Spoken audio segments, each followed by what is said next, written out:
오늘은 전도서 18번째 시간 지혜자의 얼굴이라는 제목으로 말씀을 나누겠습니다. 이번 주일 이 본문을 준비를 하다 보니까 이게 전체를 다 하지 않으면 이게 잘 내용이 연결이 안 되더라고요. 그래서 오늘은 전도서 이 8장 전체를 다 한번 우리가 훑어보고 또 제가 시간이 되면 또 중요한 것들은 또 새롭게 하는 시간을 갖도록 하겠습니다. 자, 오늘 여기 1절에 보니까 지혜자와 같은 자 누구며, 지혜자가 누구냐 이 소리야. 그리고 사리에 해석할 아는 자가 누구냐. 이 지혜자가 곧 이 사리의 해석을 아는 자예요. 같은 사람을 이야기하는 거거든. 그런데 이 지혜는 그 사람의 얼굴에 광채가 나게 하나니 그 얼굴에 사나운 것이 변하느니라. 그래서 오늘 제가 제목을 지혜자의 얼굴로 했어요. 사실은 이 얼굴 가지고 지금 1시간을 해야 되는데 이 썩은 얼굴 뭐 별별 얼굴 다 있어가지고 이 얼굴 갖고 1시간 해야 되는데 시간이 없어가지고 일단은 자, 그래서 이 지혜자 같은 자 누구며 사리의 해석을 아는 자가 누구냐, 이 말은 곧 이 사물의 이치를 제대로 깨닫는 자가 지혜자다, 이런 말씀이에요. 하나님께서 주시는 매 환경마다 이걸 참 사리를 잘 판단해서 무엇이 옳고 그른지를 판단해서 적절하게 잘 은혜롭게 대처하는 이 사람이 지혜로운 자다, 이걸 우리에게 가르쳐 주고 있습니다. 근데 또 반대로 이 사물의 이치를 제대로 깨닫지 못하고 행동하는 사람은 우매자란 말이죠. 오늘 이 8장에 보니까 이 지혜자, 사물의 이치를 바로 깨닫는 자가 어떤 자인지에 대해서 6가지를 가지고 지혜로운 자에 대해서 우리에게 가르쳐 주고 있습니다. 근데 이 6가지 이 상황들을 우리가 지금 공부를 할 텐데 먼저 우리가 결론을 알고 이걸 알아야 돼요. 그래서 이 12절에 보면 결론이 나와요. 12절에 보면 하나님을 경외하며 그 앞에서 경외하는 자가 잘 될 것이요. 이게 8장의 결론이거든. 누가 지혜자냐, 누가 이 이치를 깨닫고 잘 처신하냐, 이 자는 바로 하나님을 경외하는 자, 하나님을 경외하는 자다. 그리고 이 하나님을 경외하는 자가 잘 된다는 거예요. 결론은 하나님을 경외하는 자가 잘 된다. 이 결론을 가지고 이 6가지의 상황을 우리가 들여다봐야 됩니다.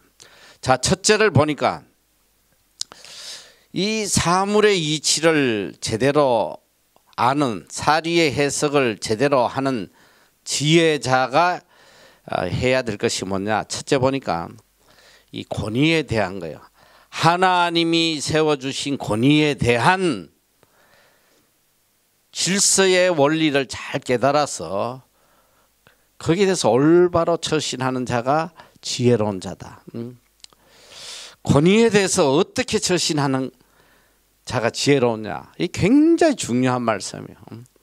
우리가 이 믿음 생활을 하고 신앙을 지켜가는 데 있어서 굉장히 중요해요. 그래서 오늘 요 1절에서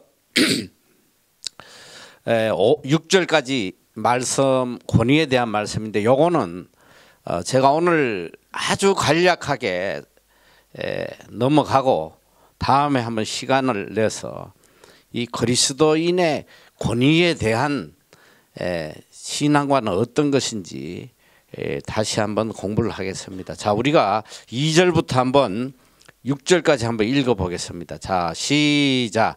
내가 권하노니 왕의 명령을 지키라. 이미 하나님을 가리켜 맹세하였음이니라.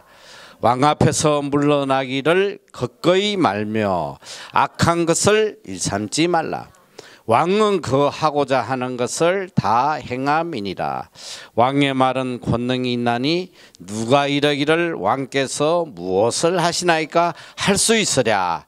무릇 명령을 지키는 자는 화를 모르리라.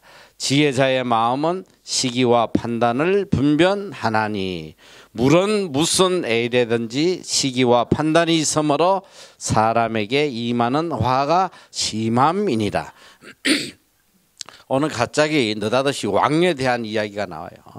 물론 여기 왕은 솔로몬을 이야기하는 걸로 보입니다. 하나님으로부터 권세를 받은 왕으로서 백성들에게 이 왕의 말에 순복하도록 하는 내용입니다.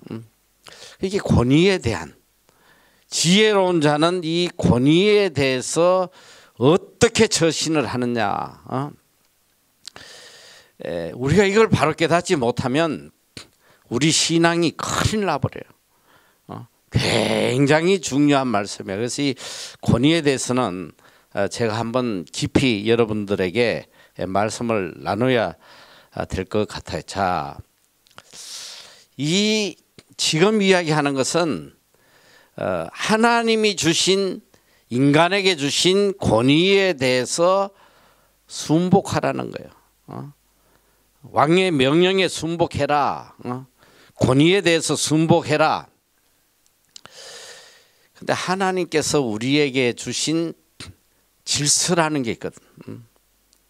하나님이 주신 질서. 자, 이 권위에 대한 질서가 있는데 이게 두 가지가 있어요. 하급 질서와 상급 질서, 뭐 이렇게도 표현하는데 이걸 다른 이야기로 하면 인간과 인간 사이에 지켜야 될 이 권위에 대한 질서, 그리고 하나님과 인간과의 관계에서 지켜져야 될 질서. 하나님과의 관계의 질서가 상급 질서고 인간과 인간 사이에서 지켜져야 되는 질서가 하급 질서예요. 오늘 여기 본문에 이야기하는 것은 바로 이 하급 질서, 인간과 인간 사이에 지켜져야 될 이 질서를 이야기하고 있는데 이건 굉장히 중요해요. 하나님이 주신 질서야. 이건 지켜야 돼요. 이 권위에 대해서.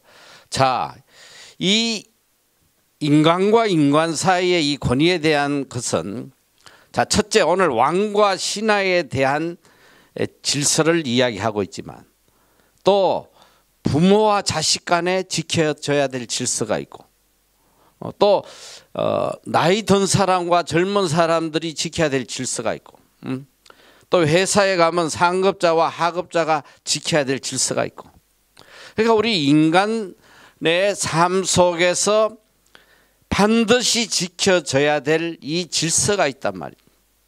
이 권위에 대한 질서. 그런데 중요한 건 뭐냐? 이 권위를 누가 주셨냐? 인간에 대한 권위, 이것도 하나님이 주셨다는 거예요. 그래서 로마서 13장 1절에서 2절에 보면 각 사람 위에 있는 권세들에게 굴복하라. 권세는 하나님께로 나지 않음이 없나니 모든 권세는 다 하나님의 정하신 바라. 그러므로 권세를 거스리는 자는 하나님의 명을 거스림이니 거스리는 자들은 심판을 자취하리라. 자, 모든 권세는 하나님이 주신 것이다. 그러니까 이 권위에 굴복하라는 거예요. 자, 여기서 우리가 알아야 될 것은 자, 이 인간이 가진 권세에 굴복해라. 오늘 본문도 보니까 5절에 보니까 무릇 명령을 지키는 자는 화를 모르리라. 지혜자의 마음은 시기와 판단을 분별하나니. 물론 무슨 일에든지 시기와 판단이 있으므로 사람에게 임하는 화가 심함이니라. 이게 뭐야? 시기와 판단을 구분하지 못해서 이 권위에 순복하지 못하면 화가 심하다는 거예요. 순복해야 될 권위에 대들거나 하다 보면 엄청난 화가 임할 수 있어. 죽을 수도 있고 말이지. 이게 인간의 권위예요. 자, 첫째, 우리가 중요한 건 하나님께서 세워주신 인간의 권위에 대해서도 순복하라는 거예요. 둘째는 이 권위에 대해서 때에 맞게 잘 분별해서 지혜롭게 행동하라는 거예요.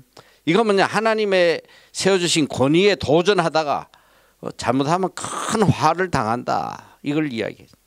그러니까 낯설 때 안 샀을 때 자기 분수를 잘 알아서 행동하라는 거야. 이 아래 것이 이 시기 이 뭐야 이게 제대로 분별하지 못하고 윗사람한테 대들고 이러다가는 인생 끝나는 수가 많아. 그러니까 질서를 무너뜨리면, 하나님이 세워주시는 질서를 무너뜨리면 화가 심하다는 거야. 자, 그런데 여기서 우리가 가장 중요한 것은 과연 인간의 권위와 하나님의 권위가 상충될 때에 우리는 어떤 권위에 순복해야 되냐는 거예요. 자, 가장 중요한 것은 이 하급 질서, 인간과 인간의 질서가 하나님과 인간의 질서를 능가할 수 없다는 거예요. 모든 이 하급 질서는 상급 질서에 순복이 돼야 돼. 하나님이 분명히 인간에게 주신 질서가 있어대 이 질서는 하나님의 질서 안에서만 이루어져야 된다는 거예요. 자, 예를 들어서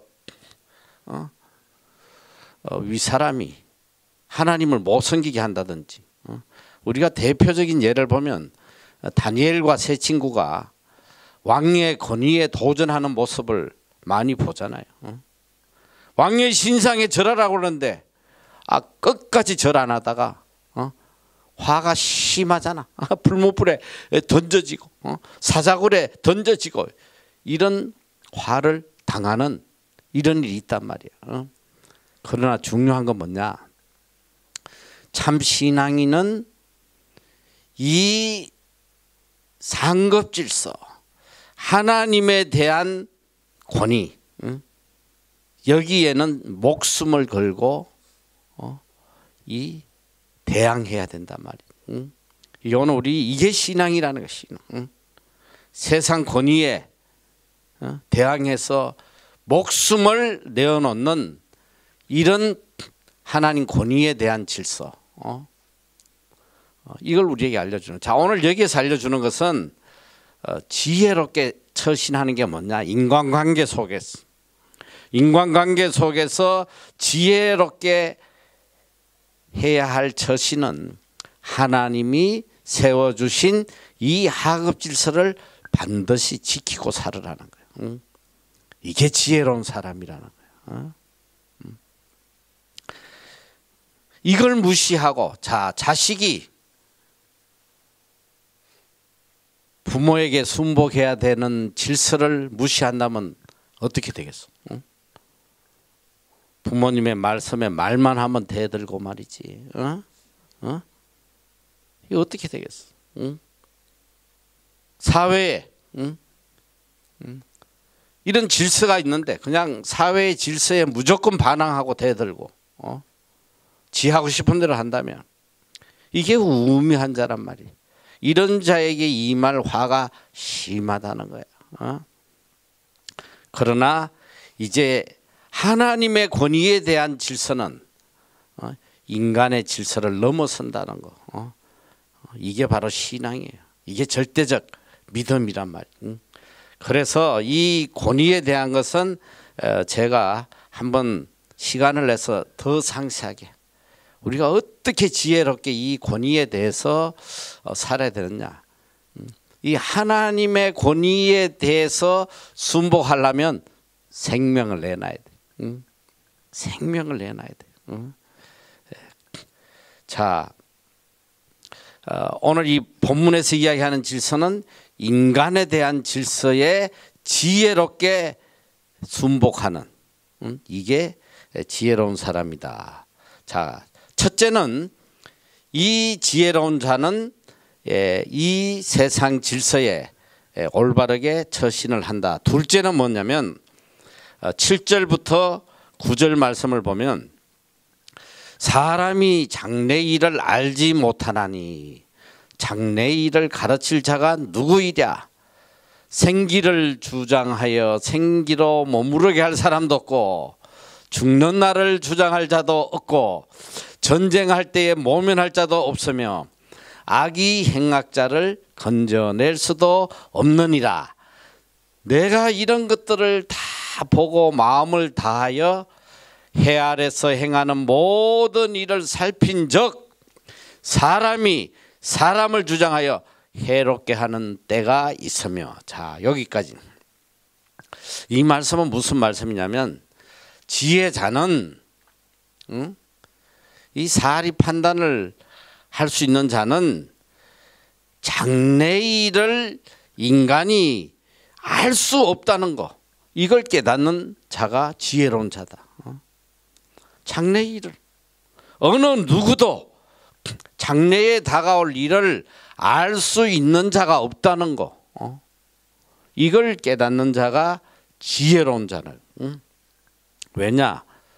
이 생사화복을 주관하시는 분이 하나님이시기 때문에 누가 생기를 주장해서 생기를 머무르게 할 사람이 어디냐?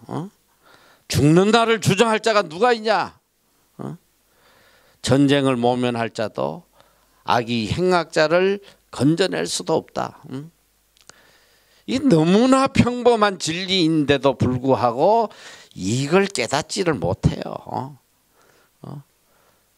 내가 내일 일을 모른다고 생각하면 함부로 날뛰겠어? 이 우매한 자들은 이걸 몰라. 장래를 다 내가 만들어가는지 착각하고 있어. 내 미래를 내가 준비하고 내가 이끌어간다고 착각하고 있단 말이지. 이 평범한 진리를, 이 이치를 하나도 못 깨닫는 게 이게 오늘 인생이에요, 인생. 오늘 지혜자는 누구냐?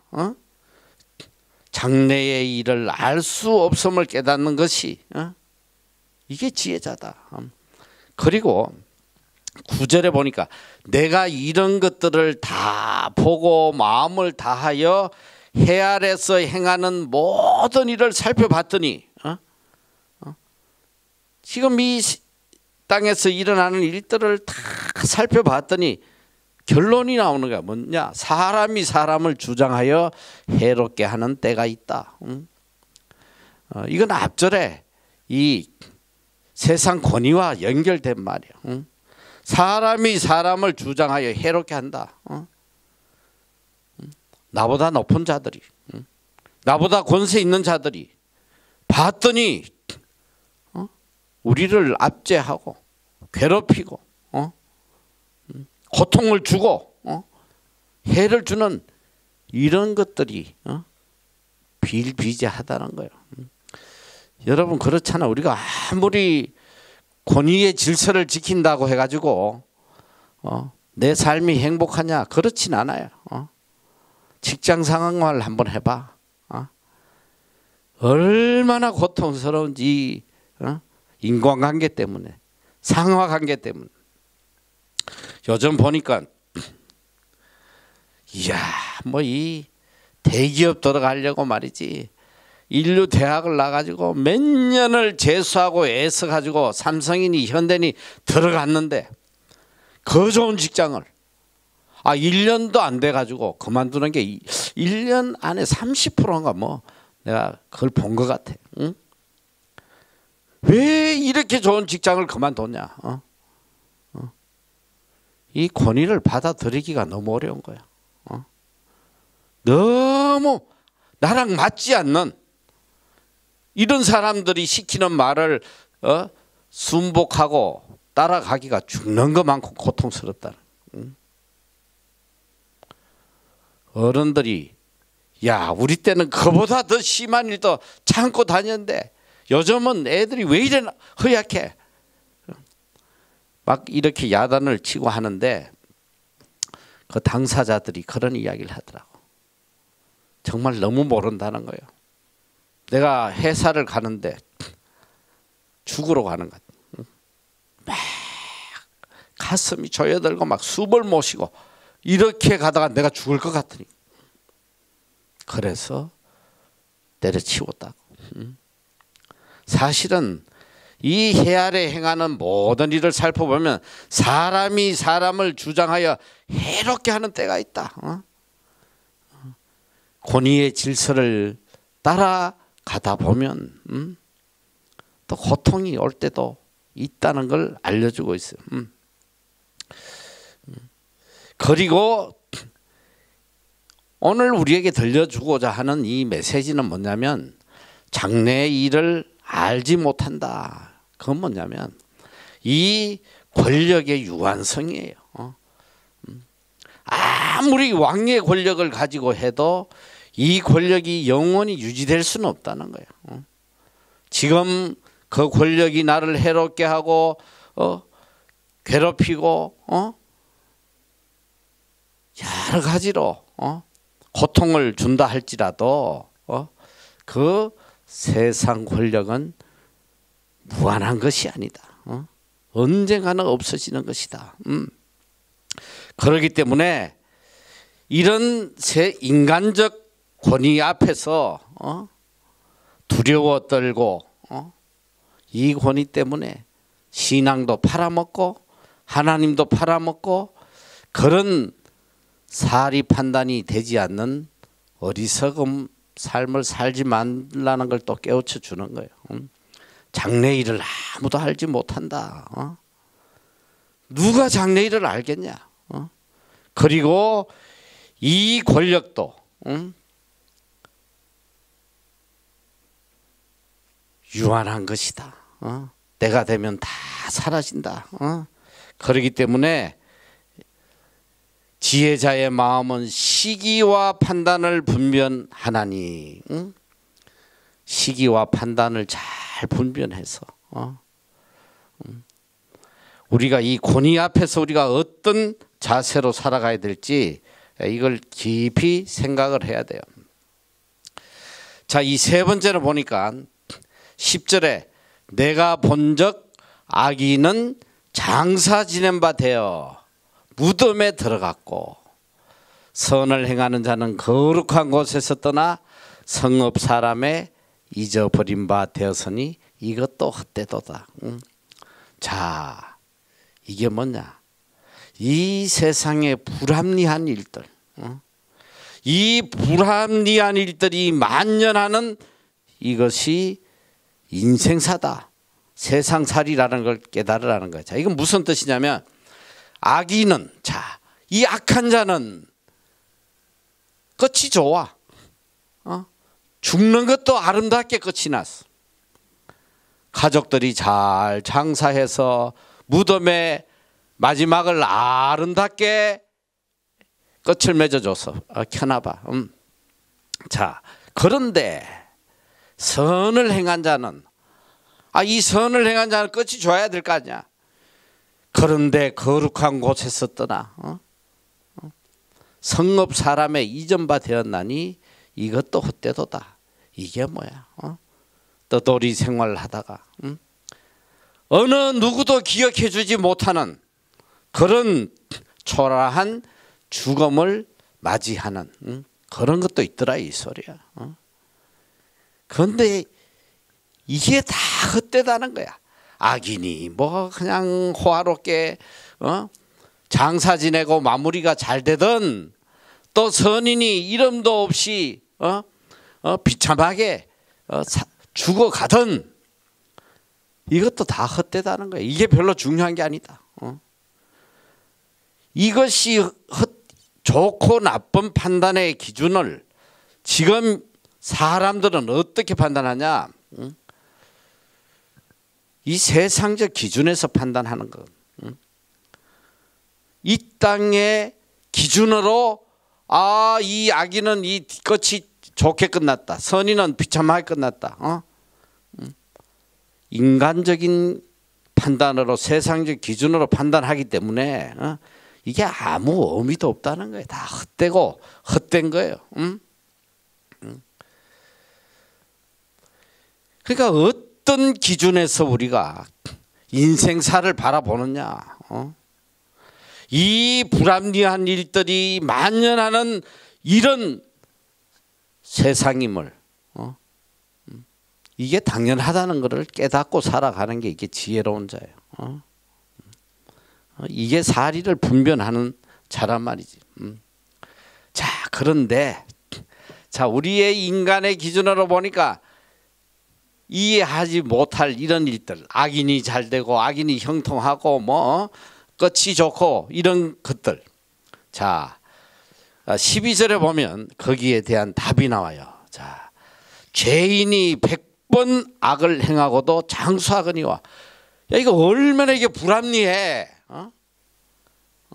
이 악한 놈은 맨날 악만 하는데도 장수하고, 내가 정령이 안 오니 하나님을 경외하여 그 앞에서 경외하는 자가 잘 될 것이요. 이게 결론이란 말이지. 인간 눈으로 볼 때는 이 악한 인간들이 다 잘 되는 것 같은데 궁극적으로 영적으로 하나님의 기준에서 보니까 하나님을 경외하는 사람이 결국은 잘 된다는 거야. 자, 13절에도 보니까 악인은 잘 되지 못하며 장수하지 못하고 그 날이 그림자와 같으리니 이는 하나님 앞에 경외하지 아니함이니라. 악한 자는 이게 말이 앞뒤가 안 맞는 모순 같잖아. 이 악인이 장수한다고 그랬는데 또 그만 악인은 잘 되지 못하고 장수하지 못하고 이게 앞에 말하고 안 맞단 말이야. 다른 말이지만 이게 무슨 뜻이냐? 세상의 일들은 다 이렇게 불합리하다는 거야. 어떤 인간은 악인인데도 장수하고 복을 누리고 끝맺는 인간이 있는 반면에 또 어떤 악인은 지 악으로 그냥 비참하게 멸망하는 인간도 있고. 그런데 오늘 우리가 알아야 될 건 뭐냐면 이 그리스도인은 세상을 보는 모든 판단 기준이 하나님의 판단 기준으로 봐야 돼. 그리고 영원한 판단의 기준으로 봐야지. 이 땅에 없어지고 사라질 그 눈에 보이는 현상을 보고 판단한다는 것은 이것 자체가 어리석은 자요. 사리를 분별하지 못한다는 거. 자, 우리가 세상적인 눈으로 보면 안타까운 사람이 너무 많잖아. 욥 봐, 욥. 일평생 선하게 의롭게 살았는데 자식 다 죽고 재산 다 날라가고 마누라 저주하고 가버리고. 바울 보세요, 바울. 그렇게 복음을 위해 살았는데 가는 데마다 돌로 얻어맞고 굶주리고 위협당하고 결국은 순교당하고. 세상적 관점에서 바라보면 너무 이게 불합리한 거야. 하나님을 잘 섬긴 사람은 복을 받고 장수하고 이 세상이 부러워하는 모든 걸 다 누려야 되는 게 합리적이지 않아? 인간의 관점에서 보면 그게 합리적이야. 그러나 하나님의 관점에서 보면 하나님을 경외한 자만이 잘 된다는 거. 이것이 하나님의 관점이에요. 세상의 어떻게 되고 이게 중요한 게 아니야. 자, 이어서 15절에 보니까 이에 내가 그 뒤에 한 절이 더 있구나. 자, 14절에 세상에 행하는 헛된 일이 있나니 곧 악인의 행위대로 받는 의인도 있고 의인의 행위대로 받는 악인도 있는 것이라. 내가 이르노니 이것도 헛되도다. 이것도 헛되도다. 자, 악인인데 의인이 받을 보응을 이 땅에서 받고 살아. 그런데 의인인데도 악인이 당할 그런 고난을 받고 살아. 이것도 내가 봤더니 다 헛된 일이라 이 소리야. 세상에 일어나는 이 불합리한 모든 일들은 하나님의 관점에서 바라보면 이거는 아무 의미도 없는 거예요. 잘 되든 못 되든 이거 자체가 아무 의미가 없는 거예요. 그 궁극적인 건 뭐냐? 하나님을 경외하는 자가 영원히 잘 된다는 거예요. 하나님을 경외하는 자가 영원히 잘 된다. 이걸 항상 기억하고 살아. 불합리한 현실을 바라보고 낭망하고 살 것이 아니라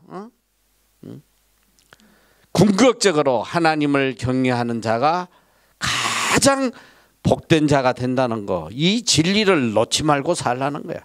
그런데 우리 인간들은 미련해서 영원한 결론을 바라보지 못하고 눈앞에 보이는 이 현상만을 바라보고 낙담하고 절망하고 또 좀 잘되면 희낙낙하고 이런 어리석은 삶을 산다는 거예요.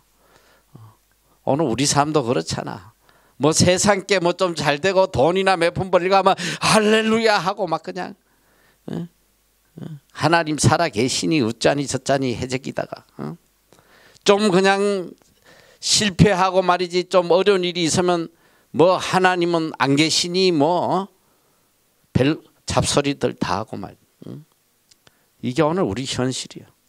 오늘 이 본문은 세상에 일어나는 이 현상들, 악인이 잘되든 의인이 잘못되든 이런 게 중요한 거 아니야. 어차피 이 세상은 잠시 왔다 스쳐가는 나그네 길이고 안개와 같은 것이기 때문에 궁극적인 하나님의 판단, 무엇이 가장 복된 길인지 이걸 너희들이 가슴에 새기고 살라는 거예요. 하나님을 경외하는 것이 잘 되는 길이다. 이것이 복된 길이라는 거예요. 자, 그리고 15절에 보니까 이 또 하나님께서 아주 귀한 이 지혜를 우리에게 주시는데 이에 내가 희락을 칭찬하노니 이는 사람이 먹고 마시고 즐거워하는 것보다 해 아래서 나은 것이 없음이라. 하나님이 사람으로 해 아래서 살게 하시는 동안 수고하는 중에 이것이 항상 always 항상 함께 있을 것이니라. 아멘. 나는 여기에 엄청난 감동을 받아서, 자, 이건 뭐냐? 하나님이 주신 일상의 삶 속에서 희락을 누리는 것이 가장 복된 길이라는 것을 깨닫는 자가 지혜로운 자예요. 여러분이 이 세상에서 가장 행복한 삶을 사는 비결을 하나님께서 우리에게 알려주신 거란 말이지. 자, 일상의 복. 그런데 우리가 전도서를 이렇게 하다 보니까 일상의 행복이 얼마나 큰 복인지를 계속 우리에게 들려주시는 거예요. 자, 전도서 2장 24절 이미 우리가 해서 사람이 먹고 마시며 수고하는 가운데서 심령으로 낙을 누리는 것보다 나은 것이 없나니 내가 이것도 본즉 하나님의 손에서 나는 것이로다. 전도서 5장 18절 사람이 하나님의 주신 바 그 일평생에 먹고 마시며 해 아래서 수고하는 모든 수고 중에 낙을 누리는 것이 선하고 아름다움을 내가 보았나니 이것이 그의 분복이로다. 자, 지금까지 뭐냐, 하나님이 우리에게 들려준 게 뭐냐, 이 세상은 불합리하다.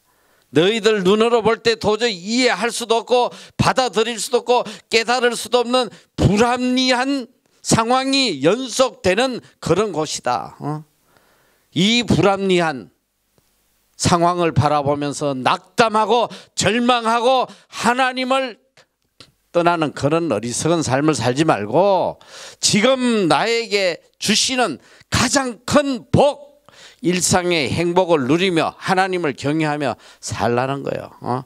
여기 보니까 자, 사람이 먹고 마시고 즐거워하는 것보다 해 아래서 더 나은 것이 없다. 하나님이 사람으로 해 아래서 살게 하신 날 동안, 우리의 생명의 날 동안 수고하는 중에 이것이 일상의 행복이 항상 함께 있을 것이다. 그게 중요한 건 뭐냐, 어떤 불합리한 상황 속에 살아가더라도 누구에게나 하나님은 항상 우리가 누릴 일상의 행복을 주시는 분이라는 거예요. 항상 어떤 상황에도 내가 누릴 행복을 하나님 주신다. 자, 예를 들어서 지금 코로나예요. 코로나. 전 세계가 정말 절망 가운데 있어. 코로나 생각하면 막 가슴이 조여들어. 다 아무런 미래에 대한 불안, 두려움, 이것 때문에 잠을 못 자고 자살하고 그런데 최근에 보니까 이 유럽에도 계속 봉쇄를 하고 이랬다가 조금 풀어줬어.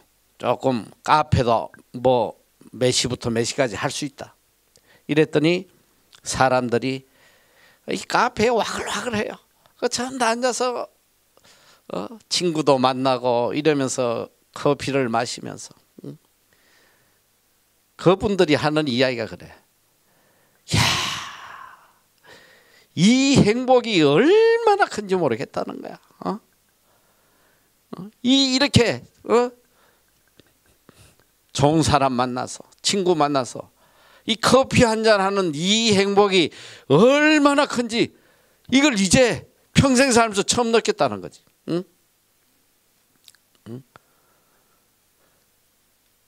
일평생 이것이 복이라고 못 느끼고 이게 희락이라고 기쁨이라고 못 느꼈는데 이런 어려운 일을 당하고 보니까 이 일상이, 하나님이 나에게 주시는 이 일상의 행복이 얼마나 큰 복인지 그걸 깨닫게 된다. 여러분, 지금 한국에 보니까 코로나 때문에 이 요양원에 갇힌 노인분들 면회 금지야. 지금 1년이 넘도록 밖에서 그냥 창문에서 그냥 이러고 그냥 두드리고 그냥 가고. 근데 요 근래 보니까 이제 이 백신을 맞은 사람들은 서로 만나게 해줬어. 그때 이 자식들이 와서 부모를 손을 잡고 안아보면서 야, 이거 막 이제 소원이 없다는 거야. 너무너무 행복하다는 거예요. 평상시에는 암만 가서 뭐 손잡고 안아보고 해도 그걸 행복으로 느끼지 못했다는 거예요. 오늘 하나님께서는 우리에게 이 불합리한 세상 속에서 세상을 다 불합리하게만 바라보다 보니까 하나님이 주신 일상의 이 복을 느끼지도 못하게 사는 거예요. 이게 어리석은 우매한 자의 삶이라는 거죠. 오늘 놀라운 건 뭐냐면 하나님께서 사람이 해 아래서 살게 하시는 동안 수고하는 중에, 이 수고라는 게 뭐야? 어떻게 보면 고통이 될 수도 있고 힘든 일이고 괴로운 일일 수도 있단 말이야. 이 수고하는 중에 이것이 항상 함께 있을 것이다. 이 수고 속에 하나님이 나에게 주시는 이 일상의 행복, 먹고 마시고 즐기는 이 행복이 항상 함께 있다. 누구에게든지. 이 하나님이 주시는 행복을 깨닫고 누리고 살아가라. 이게 지혜로운 자라. 이것이 지혜로운 자의 삶이다. 자, 그리고 여섯 번째는 하나님의 섭리를 인간의 머리로 깨달을 수 없다. 이걸 깨닫는 자가 지혜다. 하나님이 하시는 일을 이걸 자꾸 내 머리로 깨달으려면 이거는 우매한 자예요. 고통 속에 살아가는. 16절 이하 보니까 내가 마음을 다하여, 자, 마음을 다해서 마음을 다하여 지혜를 알고자 하며 세상에 사는 노고를 보고자 하는 동시에 이걸 보려 밤낮으로 잠도 못 자고 말이지. 이걸 깨달아 보려고 그랬는데 넘어가면 하나님의 모든 행사를 살펴보니 해 아래서 하시는 일을 사람이 능히 깨달을 수 없도다. 사람이 애써 궁구할지라도 능히 깨닫지 못하나니 비록 지혜자가 안오라 할지라도 능히 깨닫지 못하리로다. 자, 여기서 보니까 사람이 아무리 애써가지고 하나님이 하실 일을 깨달으려고 했는데 여기 보니까 능히가 몇 번 나와. 능히. 능히.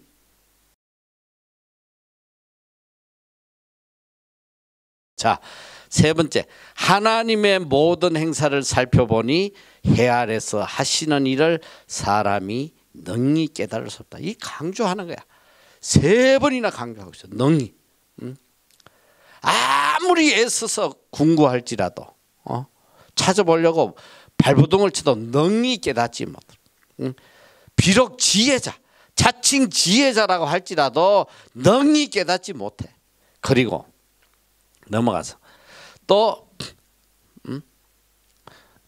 하나님의 모든 행사를 살펴보니 해 아래서 하시는 일을 사람이 능히 깨닫지 못한다. 이게 지혜로운 자야. 하나님이 하시는 일. 이걸 내 머리로 판단하고 이해하려고 하지 말란 말이야.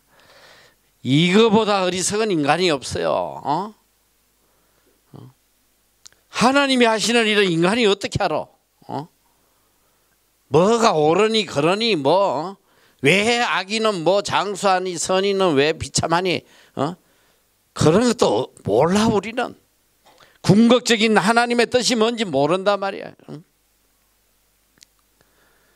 이거만큼 어리석은 인생이 없어요. 로마서 11장 3절에도 보니까 깊도다 하나님의 지혜와 지식에 부요하며 그의 판단은 청량지 못할 것이며 그의 길은 찾지 못할 것이다. 하나님의 지혜와 지식에 부요함. 너무너무 깊어가지고 판단할 수가 없어. 깨달을 수도 없어 우리 인간은. 그런데 인간의 불행이 어디서 오냐?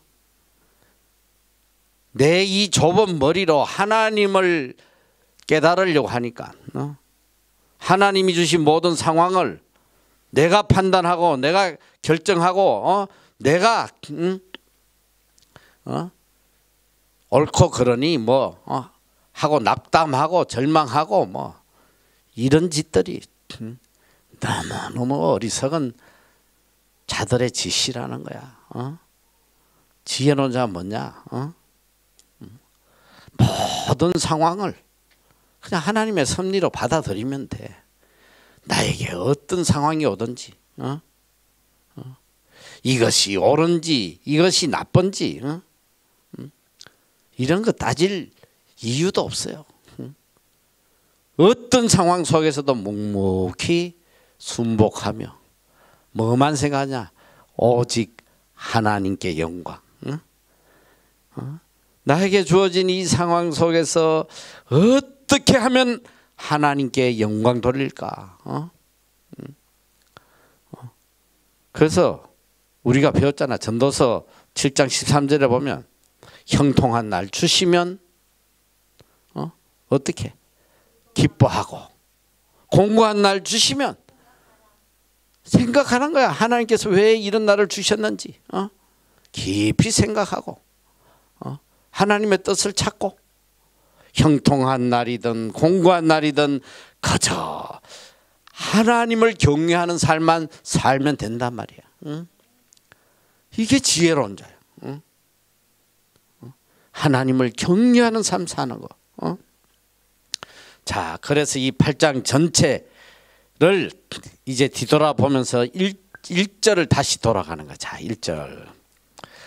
지혜자와 같은 자 누구며 사리의 해석을 하는 자 누구냐. 사람의 지혜는 그 사람의 얼굴에 광채가 나게 하나니 그 얼굴에 사나운 것이 변하느니라. 자, 지혜로운 자의 결론을 이야기해 주는 거야. 지혜자는 얼굴만 보면 안다. 얼굴만 보면 알아. 지혜자는 얼굴에 광채가 나요. 자, 옆에 얼굴들을 한번 쳐다봐. 자, 광채가 나는지 안 나는지 한번 쳐다보란 말이야. 지혜자의 얼굴은 항상 평안할 수밖에 없어. 왜? 그가 하나님을 경외하고 하나님의 지혜로 살아가니까. 하나님의 지혜는 뭐라고 그래? 야고보서 3장 7절에 보니까 오직 위로부터 난 지혜는 첫째 성결하고 다음에 화평하고 관용하고 양순하며 긍휼과 선한 열매가 가득하고 편백과 거짓이 없나니. 자, 보니까 첫째 성결하고 다음에 화평하고. 하나님의 지혜가 있으면 마음이 화평해. 마음이 평안한 사람은 얼굴에 빛이 나는 거예요. 마음이 썩어가지고 말이지. 있는데 화평이 광채가 나겠어? 지혜로운 자는 자신의 한계를 알고 매 순간순간 하나님의 섭리에 순종하는 순응하는 삶을 살아가요. 다 아멘으로 받아들이는 거예요. 그러니까 그 얼굴이 평안할 수밖에 없어. 나는 없고 하나님만 계시거든. 내 일생을 송두리째 하나님께 맡겨버리니까 내가 걱정할 게 없는 거예요. 그저 오늘 베풀어 주신 은혜에 감사, 감격이 있으니까 얼굴이 평안한 거야. 빛이 나요. 그런데 이 교만한 인간들은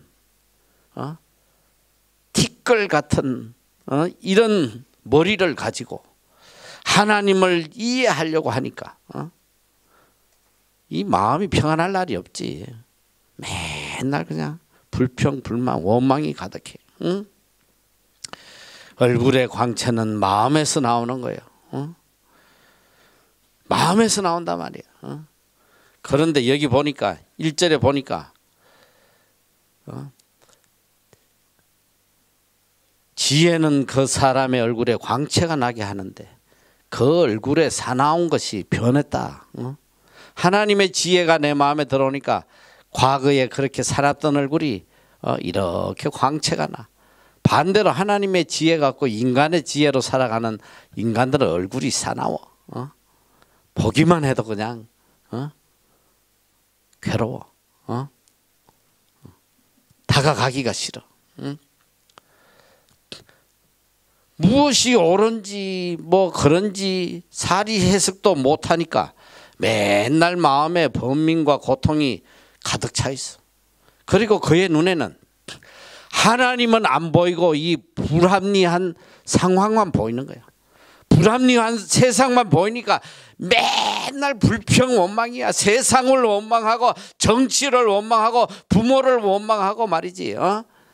입만 열면 그냥 세상이 부조리하다고 그냥 원망하고 불평하고 맨날 가서 대문하고 앉아. 그러니까 눈에 보이는 게 다 불합리하잖아.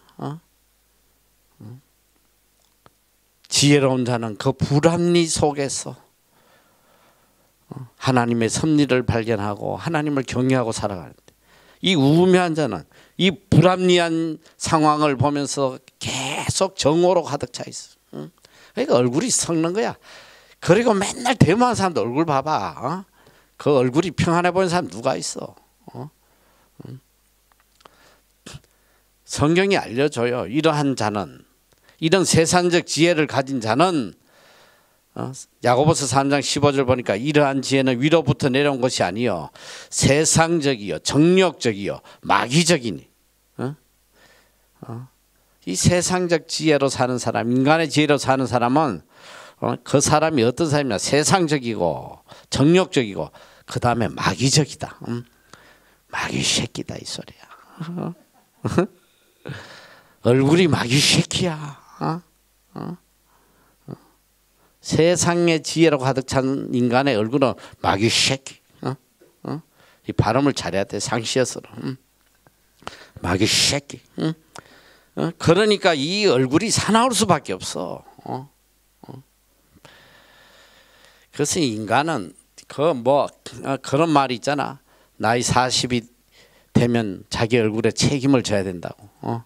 왜 그러냐면 이 얼굴이라는 거는 자기 인생을 보여주는 거예요.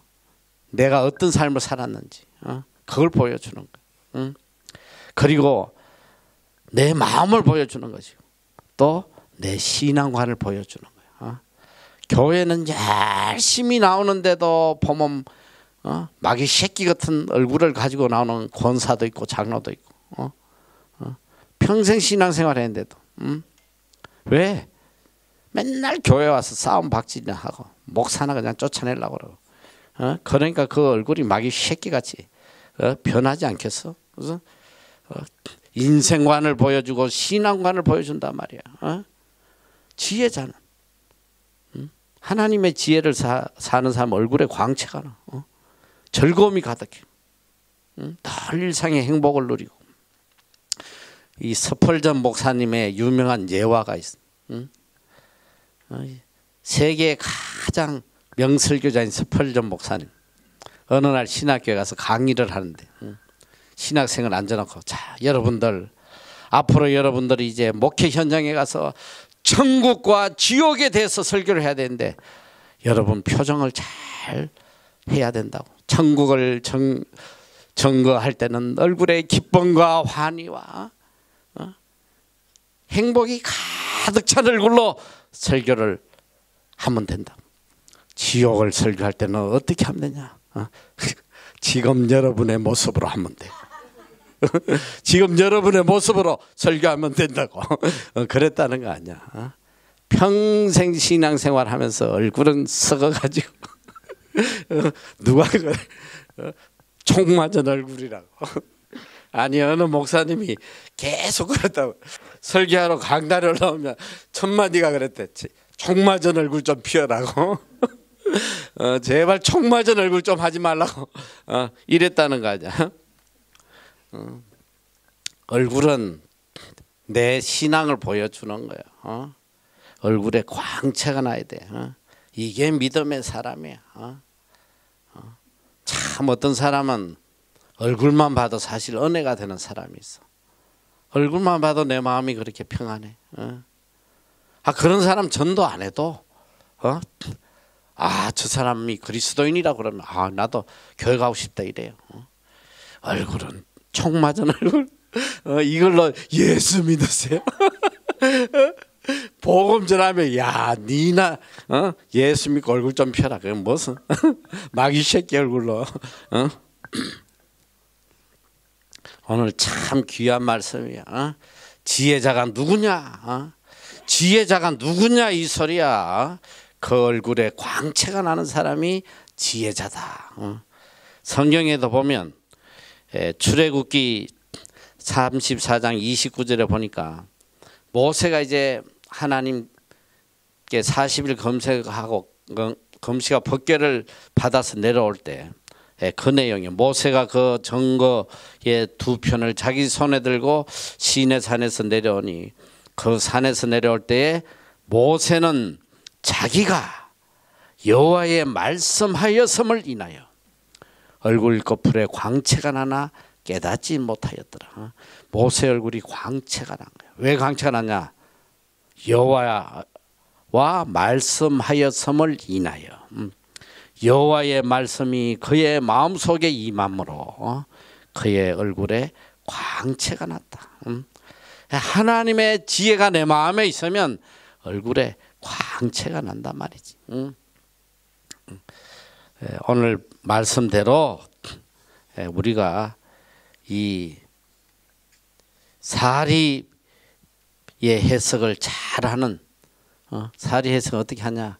오직 하나님을 경외할 때에 하나님을 경외하는 삶을 살 때에 우리는 지혜자가 되고 또 매 순간순간 하나님이 주시는 또 행복도 누리고 또 얼굴에 광채가 나고 이 땅이 비록 불합리한 세상일지라도 그 속에서도 하나님이 주신 기쁨과 평안을 마음껏 누리는 그런 자로 살아갈 수 있다.